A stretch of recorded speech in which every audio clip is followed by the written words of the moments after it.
మన దురదృష్టం ఆంధ్ర వాళ్ళకి ఏంటంటే ఏ భావన ఉందో ఎవరికి తెలియదండి ఇక్కడ. నాకు నిజంగా తెలంగాణ ప్రజలను చూస్తే ఎందుకు ముచ్చటేస్తుంటే తెలంగాణ అనే భావన ఉంటుంది. తమిళియన్స్కి తమిళ్ వాళ్ళకి అని ఉంటుంది, గెలవాలి ఉంటుంది. ఆంధ్రాకి సబ్ రీజనలిజం ఎక్కువ, లేస్డ్ విత్ కాస్ట్. అందుకు ఇక్కడికి వచ్చి పెట్టాం. మీరు అడిగిన ప్రశ్నకి ఎందుకు పెట్టాం ఇక్కడ అంటే, అట్లీస్ట్ మీకు ఏదో ఒక భావన, ఆంధ్ర అన్న భావన ఉంటే మంచిదని. ఇప్పుడు జయమరావతి అంటే ఏమవుద్దో చెప్తాను. ఎందుకు చెప్పానంటే ఆ మాట, మీరు కనెక్ట్ అవ్వరు.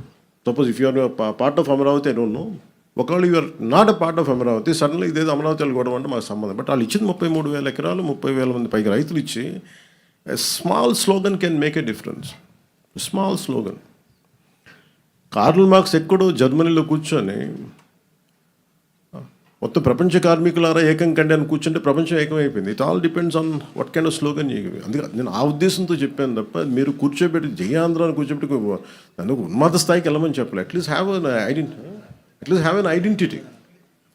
Identity, some kind of identity which is good for the state.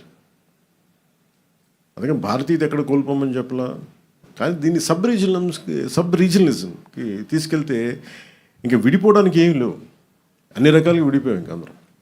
ఇంకెక్కడ కలపడానికి ఉన్నాయి తప్ప ఇంక విడిపోవడానికి ఏం లేవు. అన్ని రకాలు. ఇప్పుడు ఈ కమిటీ తాలూకు ముఖ్య ఉద్దేశం ఏంటంటే మేము కలపడానికి ఉన్నాం, విడగొట్టడానికి లేవని చెప్పడానికి. Thank you sir. జై హింద్.